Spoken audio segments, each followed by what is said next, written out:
this is Mike Johnson with the Evolution Performance Driving School, and today we're going to talk about slaloms.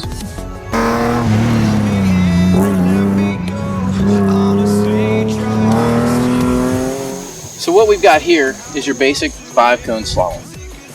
Our feelings on slaloms are, if you give us 3 patient cones, getting a car on the back side of the cone, then we'll let you have 2 as aggressive as you want to be. Basically what you got is a 60-foot slalom in a car that's 15 feet long. You're already 25% of the distance that you have there. So what can I do to keep myself in the best situation possible in the slalom? I keep my car tucked tight behind cone number 1, and around the backside. I'll show you what that's all about right now. So we've got the car parked at what we think the best approach to the slalom is. Now, a lot of people's idea is the shortest distance to a slalom is a straight line. I think that works great in physics class, but the reality is in autocrossing, that just doesn't work here.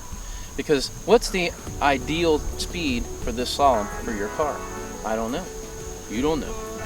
What's the chance that we do know that this is a 45-mile-an-hour slalom?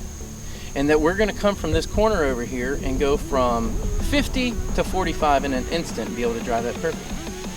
Physics doesn't take all that into consideration, so we've got to think about it a little different. What's going to give us the best advantage to the slalom? If you can get me on the back side of the cone like we have the car placed right here, I think it's going to make it very easy to get on the back of the next one. The moment the nose of the car, as you see here, crosses the plane between those 2 cones, we're going to start to turn for the second one. And I'll show you what that is.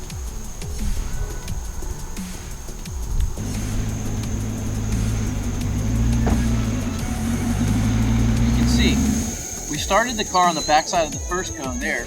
That made it very easy to transfer right to the back of the second cone. If you came in with a little less angle, if you will, a little shallower entry, by default the car gets deeper within the 60 feet, and that makes it very hard to get to the back of the next cone.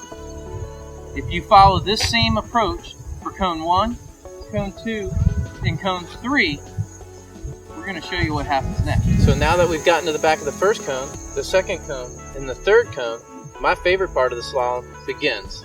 That's the part where you squeeze on the loud pedal.